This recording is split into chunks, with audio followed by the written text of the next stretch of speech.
This case should never have come to trial. I don't think it's fair to call my clients frauds. Because one time I turned into a dog and they helped me. Thank you. Your Honor, we would like to withdraw our plea of not guilty and enter a plea of guilty. This trial is a travesty. It's a travesty of a mockery, of a sham, of a mockery, of a travesty, of two mockeries, of a sham. If we are to have faith in justice, we need only to believe in ourselves. And the truth shall set you free! How do you plead, guilty or not guilty? Oh, guilty, but with a real good excuse. I think the truth will come forth. You can't handle the truth! Hello, everybody. I'm back. The triumphant return. Welcome to Done Lite, brought to you by Foreman Watson Holtry, fwhlegal.com, where you can find all kinds of information about PJ and I and the rest of the firm. I don't think I'm on there, actually. I don't think I'm on the website. Yeah, well, it's taken you 7 years to realize we didn't want you there. Yeah. Well, it took Vincent coming in for me to finally get a card with my name on it. And now he's gone. Now I have a card. Do you have his card? Yeah, it's got mine and his name on it. Let's see here. Have I gotten to the part about where we are? No. We are situated at the high-rise, two-story white brick edifice at 530 Frederick Street in the library/conference room / makeshift studio. That's right. You know what? I missed podcasting. It's been a month. month. It's been a minute. It's been at least, yeah. But here I am. That's right. And let's start by talking about our road trip yesterday. It was good. It was. It's been a while since you and I just jumped in the car and took off for somewhere, and we had the opportunity to go to Swycac. That's right. I'm going to give that a shot here. Southwest Indiana Coalition. Southwest Indiana Children's Advocacy Coalition Center. Yep. That's it, right? I think so. So that's in Jasper, Indiana, which is about an hour north of Owensboro. Yeah. And as I had told you previously, they've got a good thing going on there. They do, and they have a beautiful facility. You know, a lot of times when nonprofits have, quote, beautiful facilities, you wonder about, you know, where is all the money coming from? And this has been a lot of grants. A lot of fundraising. Mm-hmm. We heard yesterday that there's a possibility that a final donation is going to allow them to be essentially debt-free on the building. Yeah, which is incredible. It is incredible. And but it's because there is a good thing going on there, and it is a place for a majority of the region's resources that aid in the prevention of child abuse can all come together at one place. Right. It's a place for families that are affected by the accusations of child abuse and or affected by a child who has been abused or that allegation is there. Right. It helps the child, obviously. It allows law enforcement to have a place to conduct unbelievable interview process. And social workers, case workers to be present. The judges are very familiar with what's going on there, and the judges are ordering involvement by Swycac. That's sort of the tip of the iceberg. There's other nonprofits that coordinate out of that building, out of that facility. It's, as she said yesterday, a nucleus where a lot is getting done. There are training facilities there for anybody that's involved, right? Mm-hmm. There is going to be a functioning medical clinic out of there for SANE, which are sexual assault nursing examinations. Is going to be facilities to do training for, going to be like a mock apartment, basically, to show, you know, different things about searches, about first sight and clear sight, and I could go on, as could you. Right. So we went up yesterday because we're going to be coordinating with them. Their director is Tammy Lampert. We met with her yesterday. You are going to be working on a video project to help them with fundraising. Yep. Some of our attorneys are going to be going there. We're going to do like a mock trial, so to speak, where we then we're going to give a presentation to help witnesses be better at what they do and how to prepare witnesses. So It's going to be a part of what we can do to give back. And then ultimately, we'd like to do some type of fundraising for them. And again, a very exciting opportunity for the firm. Yeah. And they just need to work on their acronym. Yeah, we've talked about that. SWICAC is a little bit long. Yeah. Well, I love really clever and good acronyms. Not that I'm like saying, I'm not trying to be negative towards SWICAC, but like when you were talking about the nursing, that medical site, SANE is a great acronym for, So we got to talk to Tammy about working on their She acronym. seems to be open to brainstorming and and she was super cool, very down to earth, really passionate about what she does. Real quick, you said something a second ago. I didn't pick up on this yesterday, but you said something about for families who are caught up in the accusations of child abuse. Right. Well, obviously so they're going to interview the children there, but my understanding is that they can also conduct interviews of potential witnesses, to see if there is any link to an accusation. Right. So. Oh, okay. See, I guess what I took away from that was like people who were falsely accused or something. Right. Like No. Okay. It's kind of making the connection to make a verification process. Well, interestingly, I don't know if I've ever told you this, but I had an accusation against me once, and I don't care to tell the story real quick. I'll say what it was. So. Logan used to go to county schools when we lived in Brushwood, the apartments, and it was his first grade teacher. He repeated first grade, but anyway, his first round first grade teacher, not nice. It was her first year teaching. There are so many amazing teachers, but occasionally you come across one, and usually it's that they've been doing it for so long they're like burned out, but it was like right out of the gate. Okay. She did not, I'll be honest, I don't remember her name. What had happened was, so Logan and I one night were playing, and I had this Iron Man costume, and I went to pretend like I was going to pop him with it. And when I did, I popped it at him, and he spun around real quick, and then he came back around, and he was holding his eye, and he was crying. And I thought, oh my God, I got him in the eye. I felt horrible. So I asked him to move his hand away, and he moved his hand away, and he had this black spot, like right under his eye.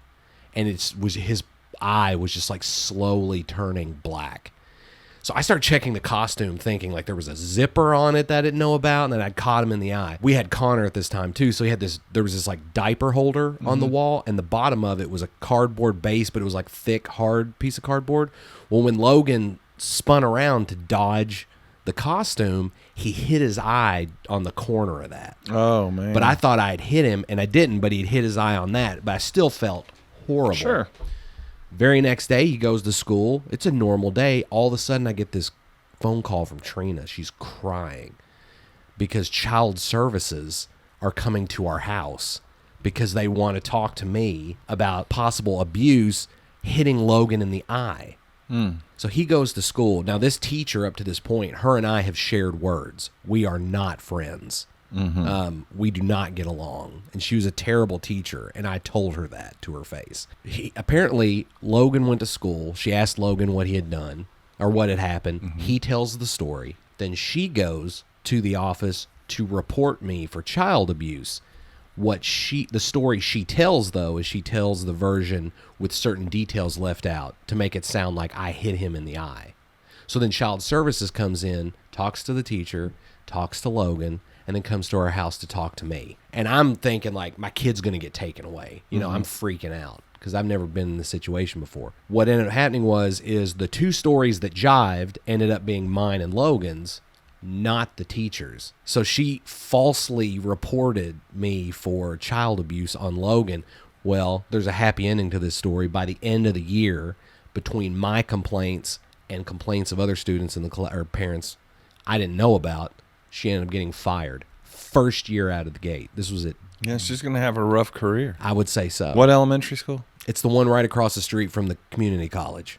Oh, Deer Park. Deer Park, yeah. Right. Okay. So, but she's not there anymore. Well, good. And if she's listening, you got what you That's had right. coming to you. Booyah! Now listen here, lady.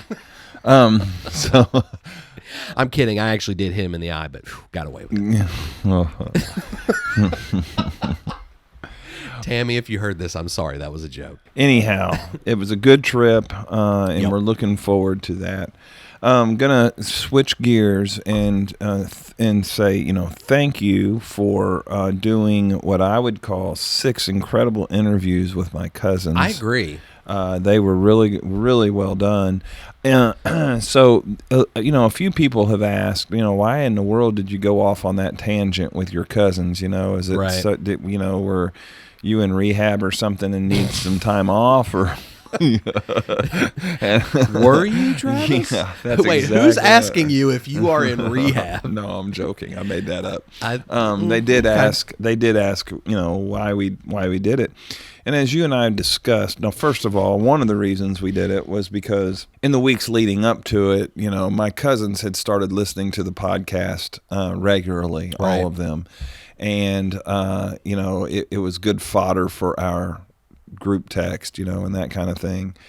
But as you would be able to attest to over the last 150 weeks, many times I have shared stories about my childhood with my cousins. Yeah. I have talked about my family and the work ethic and all that. And one of the things that Foreman Watson Holtry has that I think is unique, and you can chime in here, that this is like a family away from your family. Oh, absolutely. You have, whether it's just, the really realities of life, and we have people here that are genuinely concerned about meeting needs, being there to listen, giving advice, being there for you outside the law firm if you have needs with kids or just, whatever. And that is something that's a priority to me. Is that our firm feel like family. And a lot of that came from, as a kid, being close with my cousins up in Ohio, and spending my summers there with my grandmother and with those cousins that you interviewed. We did think it was important that while it would take some time and effort to kind of do something like that it was a lot of that heritage is why Foreman Watson Holtry is the way it is. And the other thing is that it also transcends our relationships with our clients. We get to know our clients. We get extremely close to them and want them after their case is done to know that we're a part of their family. And so I felt that it was important because through those interviews you got to hear a lot of great stories, and as I understand, there was a lot more that was told that you couldn't use just simply because they were so long. Yeah, I mean, every interview that I did ended up being about, I'd say, 40 to 50 minutes long, but breaking it up into 3 different episodes. Doing it that way was like I tried to allot 20 minutes for each. Some went a little bit longer, but each one is around 20 minutes. But yeah, there's another 20 to 25 minutes worth of information. And the thing is it did become tough because I went into it not knowing any of them, right? And when you go into a cold call like that, you hope it's going to be interesting or compelling in some way, but you don't really know if that's in the back of my head, I was like, man, is this, are they gonna be like 1-word answers or not have anything like funny or how's the dynamic? Yeah, I think it's the opposite. And it was every single one of them across the board. I found them to be compelling that in some way. And right. Some were entertaining, some were just straight fascinating, some were a mix of both. But that was the one thing that I was pleasantly surprised about was how great each one turned out, and they were unique in their own way. Right. I agree. And we got to get to the whole reason, the kind of well, you got to get to no, it. Well, here's the deal. So, you as you mentioned in your opening dialogue, I don't even remember what I said half the time. Well, I'll tell you what you said. I'll remind you.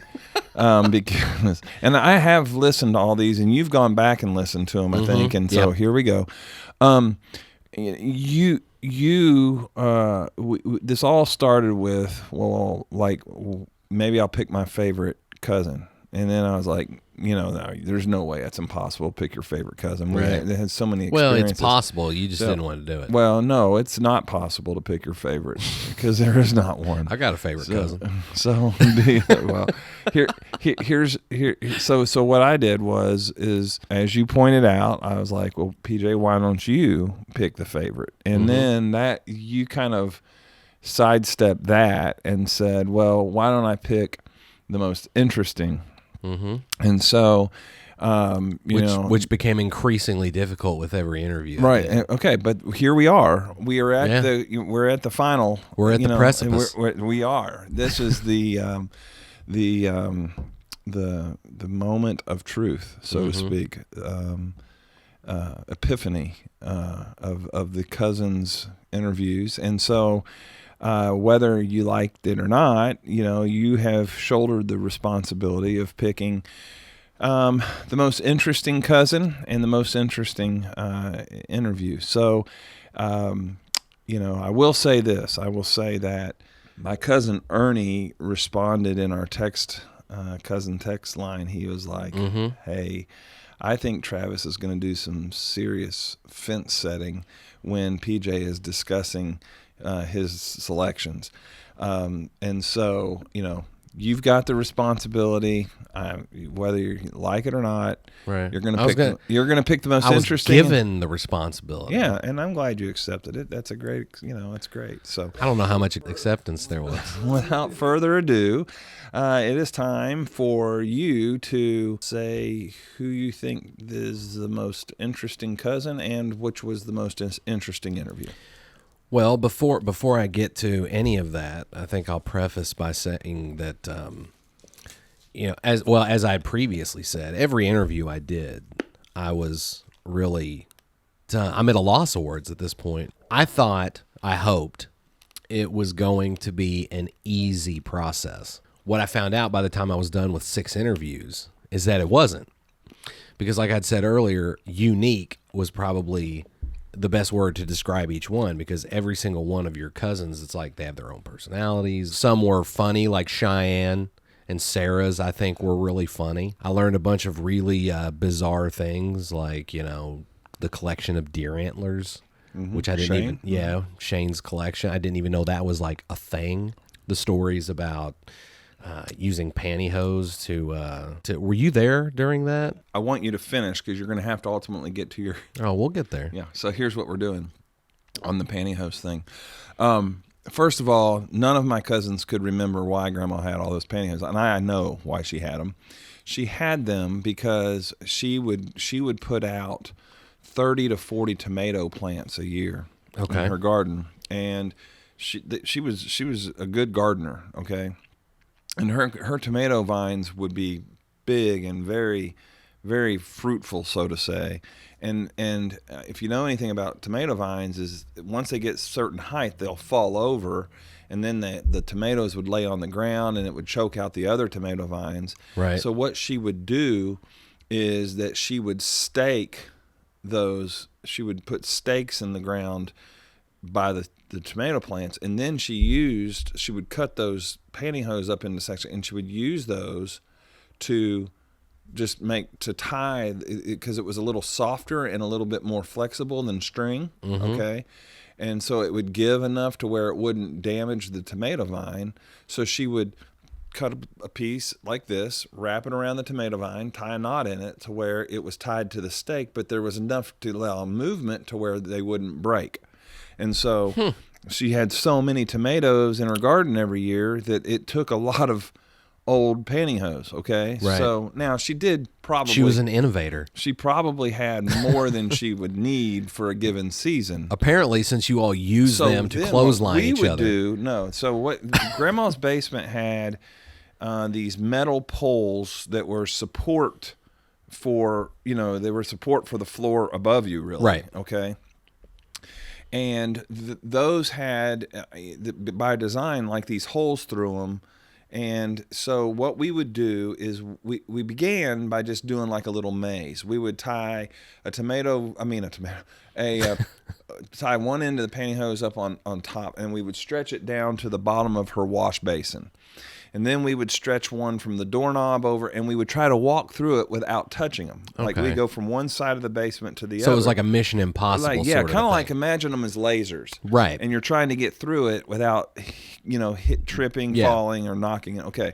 And so as with kids, it becomes, okay, we did it once, let's make it more challenging, and then we started trying to do it with some of the lights off and things like that, and we were all involved in this process. We were tying them, and it got to where if you were to look at it, you're like, okay, it's impossible. Well, what we thought would be funny was if we turned out the lights, and my grandma had this big golden retriever named Misty, and Misty wanted so bad to be down there with us, but we had blocked her out. Okay, the basement door had a dog door to it, but we had put a chair in front of the dog door so Missy couldn't come down.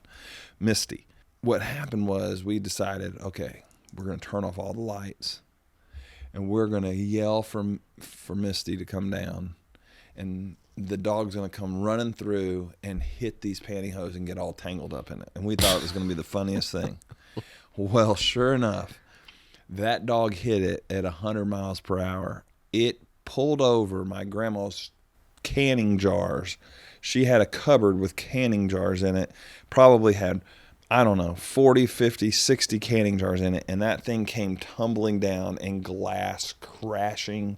It sounded terrible, and we all knew instantly that we had committed probably the worst sin possible. We had broken all of Grandma's canning jars because she was big into canning. Like that was a big thing. Now, were they full of like? No, they were they were empties that were going to be. It was at her canning station. I mean, the pressure cooker was there and the stove and all that, and this came crashing down.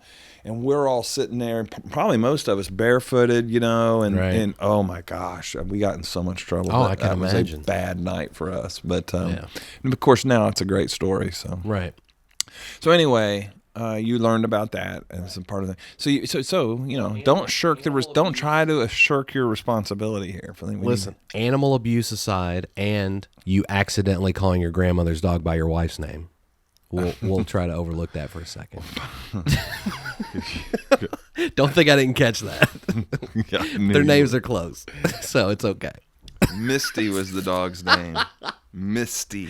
She was a golden retriever that had been hit by a dump truck and had brain damage. So naturally, you have it run into a bunch of pantyhose and get caught up. Yeah, it just made it better. Your kids, it's okay. I'm sure the dog's fine. So. Go ahead, big boy. Well, got to pick the fave. Got to pick the most interesting. You keep saying that, but do I really? That's the really important question here. Is do I really? What are we gonna do? Just here's the issue that I run into. After talking to everyone, I had Ernie trying to get me to sign up for a credit card, which I'm still not going to. And Lisa talking about all the microbiology stuff and the really fascinating things that she does for her job. And it's just like really, here's what I took away from after sitting down and talking to your cousins. They all have this really positive perspective of me. They all had really, really like flattering things to say. They all see it felt in some ways like talking to friends is really what it felt like. So they, by accident, I'm assuming, made it incredibly difficult for me. Now that I feel like I'm kind of family, and we've pointed out a few minutes ago that, it's the whole family aspect of Foreman Watson Holtree, which you're right, because, since I've been here, get on with it. Been through everything, divorce, health scares, Logan's autism diagnosis, you've been there for me for all that. But still, I think even though we started this off for me after you shirked your responsibility as their actual cousin, and I'm just the pretend cousin now, I really think it should go back onto you. I think you should choose. I'm not afraid. I sat down and did 6 fantastic interviews. You did do a good job. That were completely They commented on that. Ridiculous in a lot of ways. They said on the group text, they were saying that you did some great creative editing. That they were like, oh, that interview wasn't good, but then when they heard how you edited it and it came across well. Well, I appreciate the compliment, but they all did a really good job. All I had to do was just, as I do with any editing, I just remove a lot of like the stutters or dead space or whatever. I mean, their answers are what made it so interesting and funny. Well, if you're going to be a weenie and not accept the responsibility that I asked you to do, and this whole plan, this whole time was that you would conduct these interviews and pick the most interesting cousin. Oh, I'm going to be a big weenie. You are, and you're not, this, I'm going to be a 260-pound weenie here. This was not what I expected today. I expected that you were going to step up to the plate and finish the job. As an attorney, you should already know to expect the unexpected. The problem is that I'm not going to dodge it. You're throwing it back at me. I am. And I am going to tell you that I will pick the most interesting interview, and I will pick without reservation. Without reservation, I will pick the most interesting cousin. Okay. Let's start with the most interesting interview. Fair enough? Fair. I can't wait for this. A lot of the interviews discussed information that I already knew. Some of it came out in ways that I didn't expect and things like that. But and a little bit of clarifications. Like I knew both Ernie and Darren had graduated from Ohio State. I knew what their majors were. Right. I knew. I could have probably guessed who Shane would have said he'd like to sat down with, and talk to. Of course, some of the funny questions that you asked, once I heard their answers, I was like, yep, that's them. That's the way they would answer it. So I'm going to give you what my definition of most interesting is that something that interests me is something that I'm hearing like for the first time, or it's holding my attention because I didn't already have a sense of where it was going. Okay. Right. And if that's the criteria, if that's the definition of interesting, the most interesting interview of the 6, and I will say, I didn't find, it was not hard to listen to any of them. In fact, I've listened to it all twice. So, but the most interesting interview for me was Darren's. Darren, because number one, he shared some things about personal matters that I guess I was unaware of. He did it in a way that was just like we were sitting down talking over a cup of coffee or a beer, and it was like, right, hey, this is life, and this is what I've dealt with, and these are the things I'd change, or these are the things and I think a lot of it is, and I've mentioned this before to you, all of us basically stayed in contact and were close, even through our early adulthood into our midlife. We've stayed, but there was a long period of time where we weren't in contact with Darren, and I'm not gonna fault anybody for that. That again, those things happen, okay? But I think that for me, I've only reconnected with Darren over the last, I think it was actually last August I saw him for the first time in a long time. So it's been about a year. We've been back reconnected.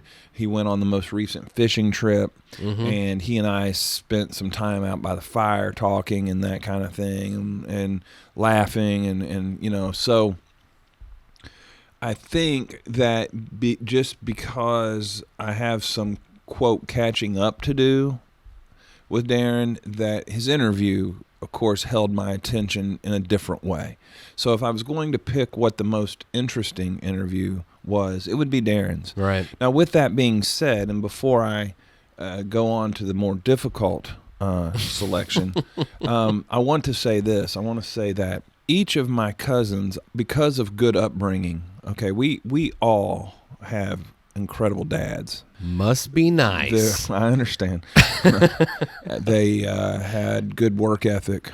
Right. They were morally there's nobody perfect, and they were far from perfect. In fact, they were kind of hellions at times. But the way but they all agreed in the way that they raised their kids, that we were well disciplined, respectful, and that we were going to learn how to work. The one thing that came through when I heard these interviews of these people that I love so much was that they were, you're a perfect stranger to them, and yet they were able to carry on a conversation with you, and it was laughing and fun and just absolutely. And that's just the kind of people they are. You know, not everybody can sit down and do that. I did find interesting, a lot of the spirits and ghost conversations and life, alien life, and things like that, and You connected with them, with several of them on those issues, and that's not a big part of my I could go years and not ever discuss that stuff and be perfectly happy. That makes me sad. But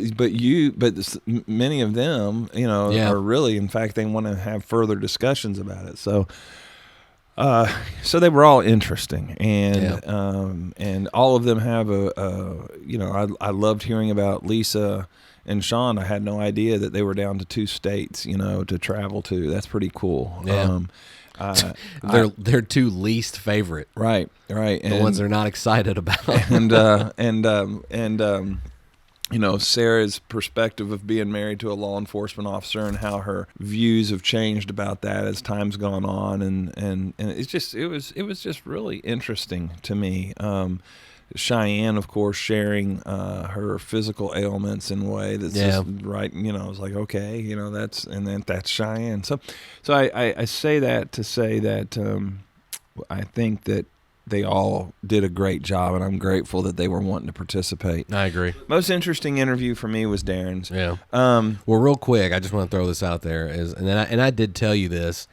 I had fun with all the interviews, but the one thing I least expected at any point in time was to end up having almost like an Oprah-level expose with one of your cousins. And Darren was definitely the one I felt opened up the most in terms of like his, and I didn't see any of that coming, about a lot of that personal information and stuff. So for me, that all made for a really interesting interview. Compelling, even. I've used that word several times, but I would definitely say his was because of how personal.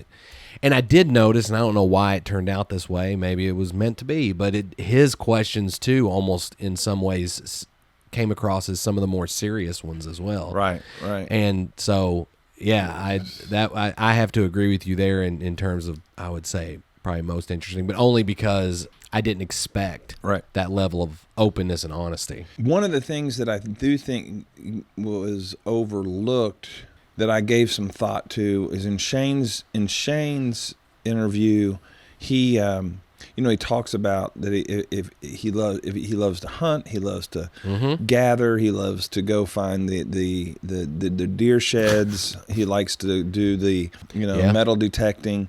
They go out and look for ginseng in the woods. They go out and look for mushrooms in the woods, like the kind that you're allowed to eat. Right. Yeah, and I remember as a kid, Shane could sit in my grandparents' bathroom for hours at a time waiting to see a squirrel or a chipmunk to shoot at. He has the patience of Job. I mean, the guy will, when in looking for arrowheads and relics, he will walk and walk and walk and walk, and maybe for 2 hours find one broken arrowhead, but he doesn't give up. Yeah, and that is hard. You have to be patient to be as good at those things, as good a deer hunter, as good of anything, all of those things, because he'll walk for miles looking for these things and sticks with it. So that was something I think kind of got overshadowed, was the patience it takes to do those things. So that's one thing. But okay, so I know we're running close on time. So now the kind of the coup de grace here. So I am being tasked with picking my most interesting cousin. Technically favorite at this point. The most interesting Holtree cousin. Here it is. I'm not going to give a lot of reason behind it. I'm just going to say who the most interesting cousin is. The most interesting cousin is that's my answer, and that is what I'm sticking with. I may offend some of my other cousins, but that's the answer. I can say I did not see that coming. I had an idea of who I thought you were going to pick. I'm not going to say who it was because I don't think that's fair, but I did not. Okay. Well, and I'll say this, for the cousin of mine who thought that I would sit on the fence and not make the decision, I did. Yeah. And I am ready to face the heat for doing so. Okay. All well, right. it's going to be real interesting when this comes out. we will read the text messages. Oh, I'm sure you're about to I'll get let you know. blasted. So, anyway, thank you for doing the cousins interviews, and we're back at it. I look forward to working with Swycack up in Jasper, and we have a lot going on at the law firm right now, signing up a lot of new cases, and we're back into the videoing of a lot of 30-day videos, and things are just starting to click back like they were. Yeah. So it's a good time at the Foreman Watson Holtree. We need to design some new T-shirts soon. So Okay. All right. This has been Law Lite, brought to you by Foreman Watson Holtree, fwhlegal.com. Check us out on all of our platforms of social media for more information about the firm. If you ever need competent legal counsel, you know where to call, fwhlegal.com. This case should never have come to trial. I don't think it's fair to call my clients frauds. Because one time I turned into a dog and they helped me. Thank you. Your Honor, we would like to withdraw our plea of not guilty and enter a plea of guilty. This trial is a travesty. It's a travesty of a mockery, of a sham, of a mockery, of a travesty, of two mockeries of a sham. If we are to have faith and justice, we need only to believe in ourselves. And the truth shall set you free! How do you plead, guilty or not guilty? Oh, guilty, but with a real good excuse. I think the truth will come forth. You can't handle the truth!